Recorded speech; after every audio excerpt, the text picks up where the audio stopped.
Veritas. SCP Files.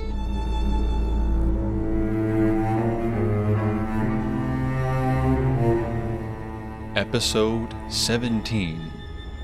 Fragmented.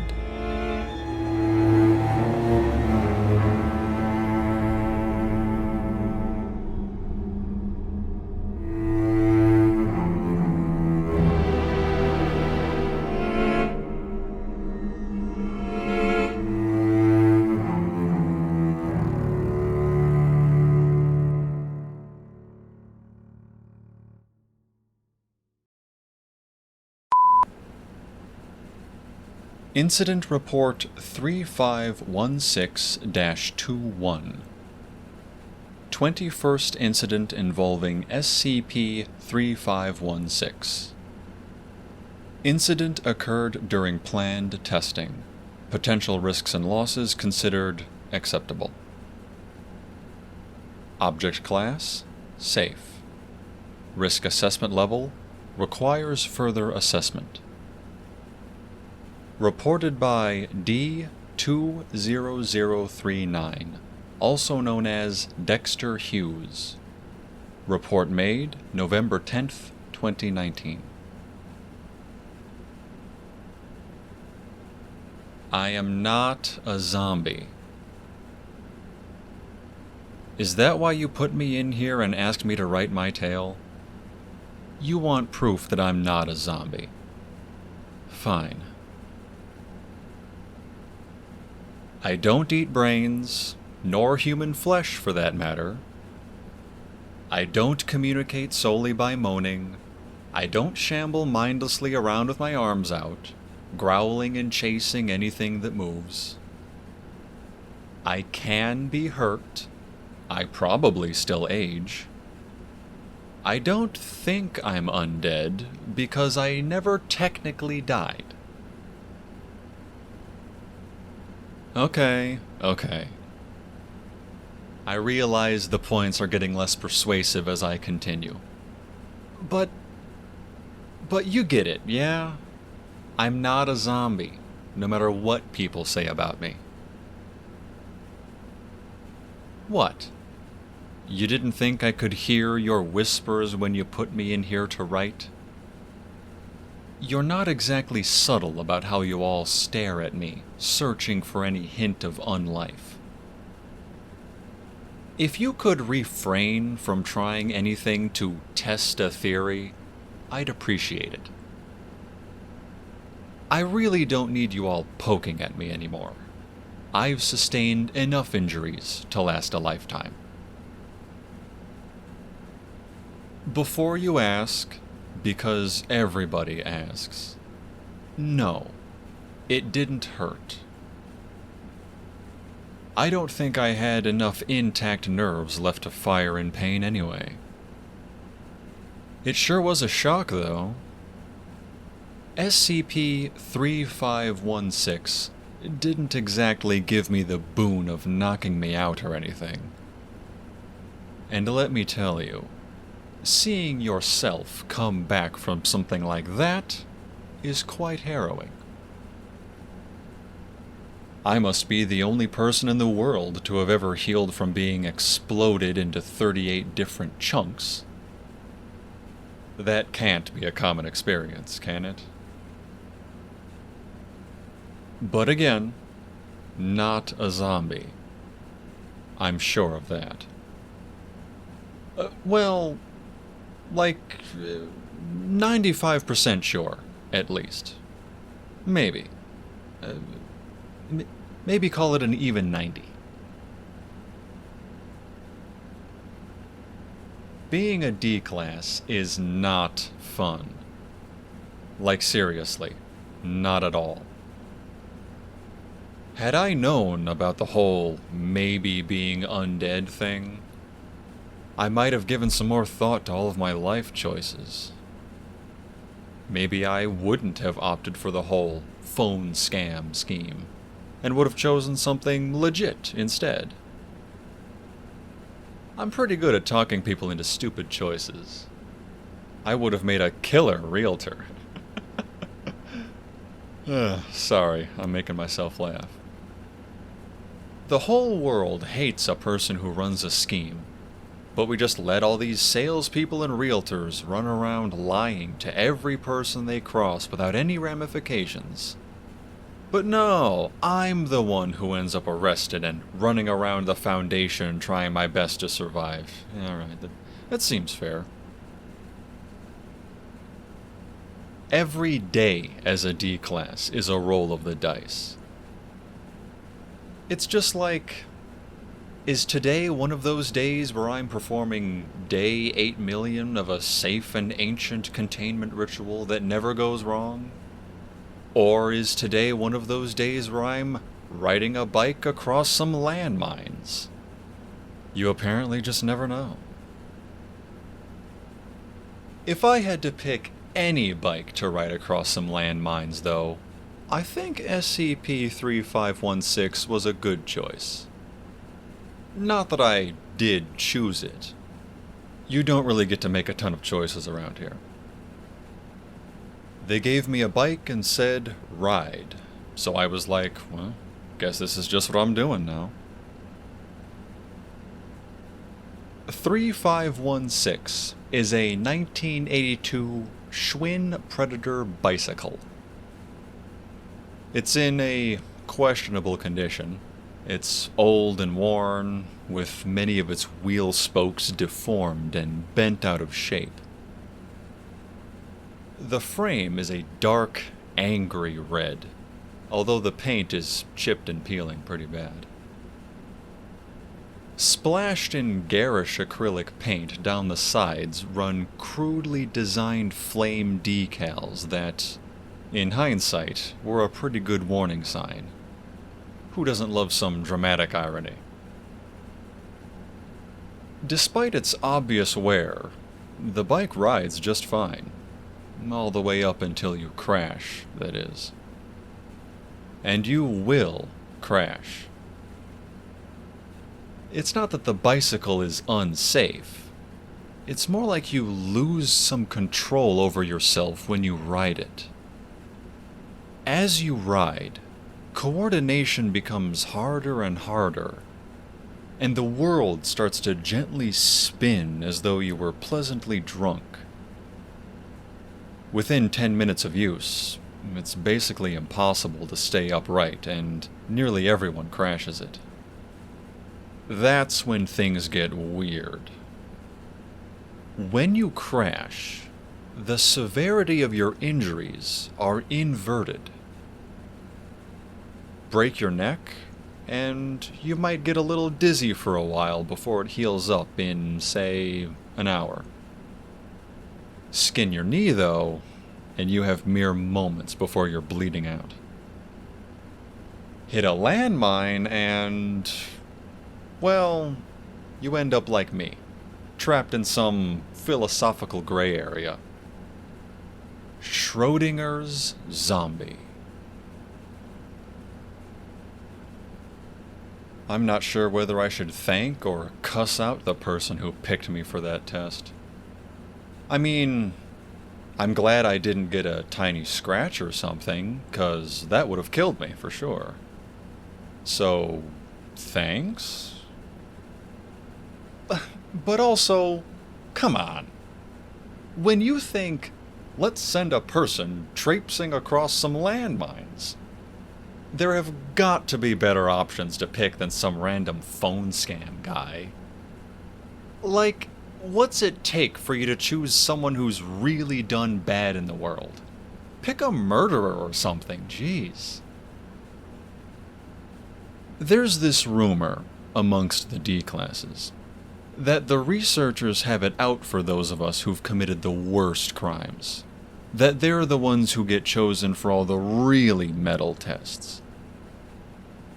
If that rumor is true, then I have news for all of you who ran this test. You did it wrong. Also, a warning would have been nice too. Something to set my expectations a little. I don't want to tell you how to do your job or anything, but you clearly need some help, So let me just spell out a few hints for you real quick. Number 1. Maybe warn people that they're on the bicycle of doom. Just a thought. Number 2. If you're all going to hide behind a protective screen of impact-resistant glass, that's kind of a giveaway to the tester that they are on the bicycle of doom. Number 3. Some indication that you're about to have a shift of reality for the rest of your life would be helpful. And number 4.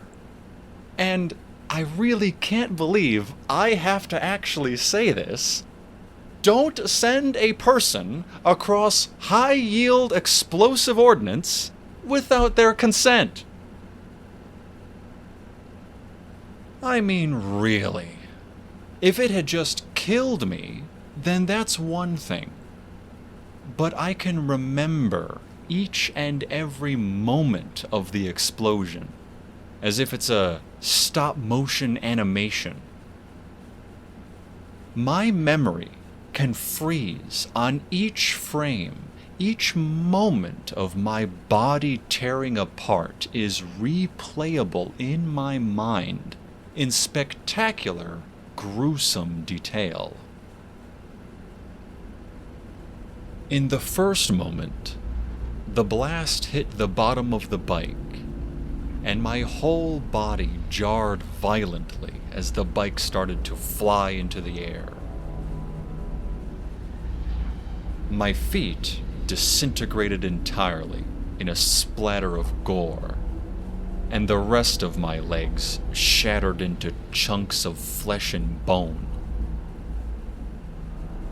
I'm told that 33 of the 38 pieces I was exploded into were my legs fragmenting as I was hurled into the sky. I was conscious the whole time, you know. And it's so strange that it didn't hurt. There wasn't even a whisper of pain. It was so surreal to fly through the air, watching pieces of my body scattering and raining down upon the world below, making a sickening, wet drumbeat. When I landed, my torso and head coming to rest about 20 meters from where I'd started, there was this strange sensation of wrongness. SCP-3516 had landed next to me, and it was so bizarrely intact, just the slightest scuffing of the paint on the bottom. There weren't even scorch marks. I, on the other hand, I could see the melted skin of my body fusing with its handlebars. I could smell the awful rubbery stench of burned hair and cooked meat. And I could hear the faint thunks as the pieces of my body rained around me like a storm of red and black hail. I also felt every stitch as I was sewn back together. Not the sharp and painful jab of the needles, but more as an odd pull as the pieces were carefully and painstakingly reattached. The pieces that were not recovered, that had fully disintegrated or blasted so far into the air that the entire search team couldn't find them, those parts just seemed to regrow on their own. Do you want to know what it feels like to regenerate feet? Probably not, but as you didn't exactly spare me from experiencing it, why should I spare you? It's a bone-deep itch that swells and pushes out of you.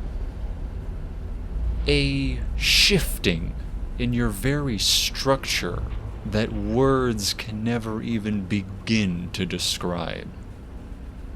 Your bones tingle, and you want nothing more than to scratch through the layers of restored skin to reach them. It's uncomfortable. So, there. This report can be taken definitively as proof that I'm not a zombie. Probably. I mean, a person recreated piecemeal from pieces that were never dead to begin with, that's not what a zombie is, right? Zombies are undead, so being one would imply that I had died.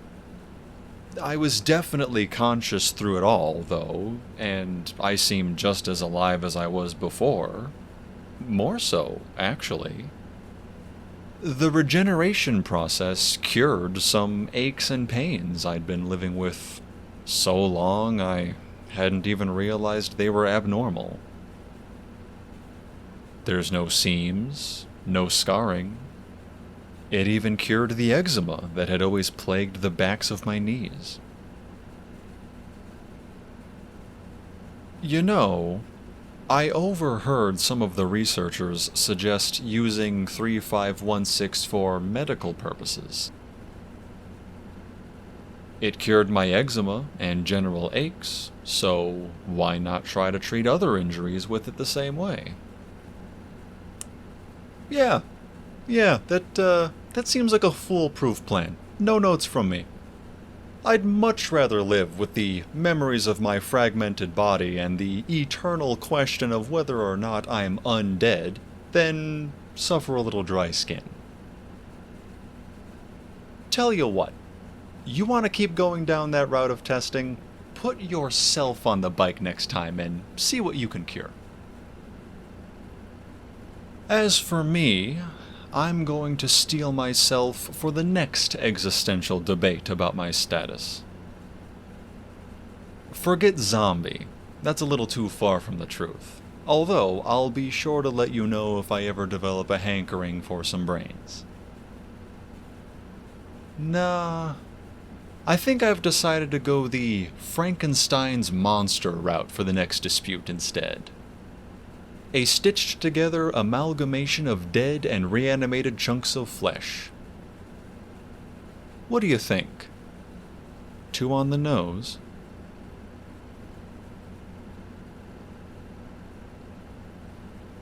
I don't think I really want to look into that one further. Sorry, Miranda. I know it's my job, and I know I haven't been as good at it recently as you would have liked, but I really don't want to look up this study in the database. I already feel nauseous just thinking about it. Or is that just the reports taking their toll again? It's hard to tell.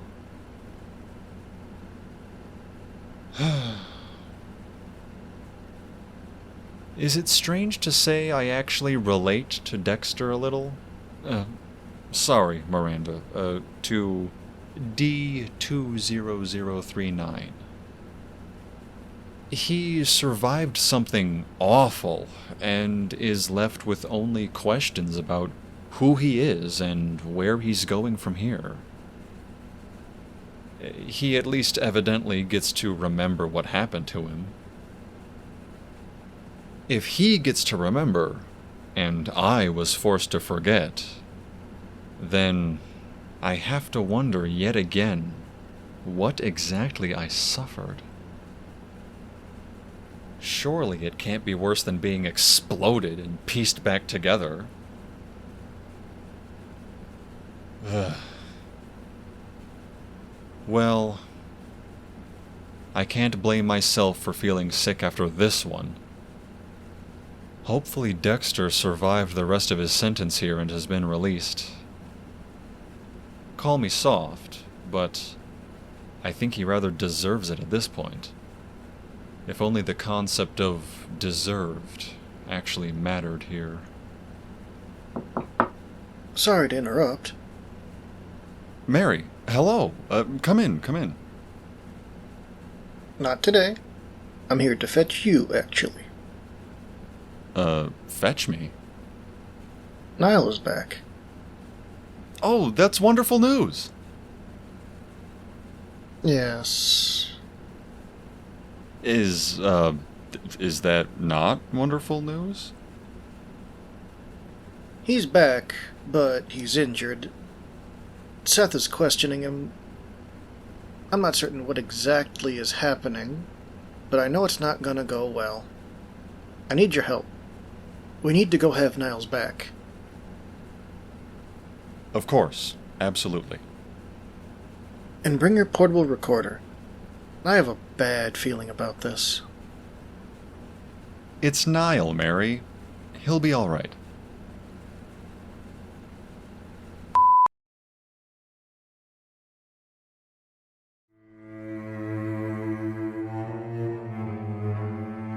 Vault Veritas SCP Files is a podcast inspired by the SCP Foundation.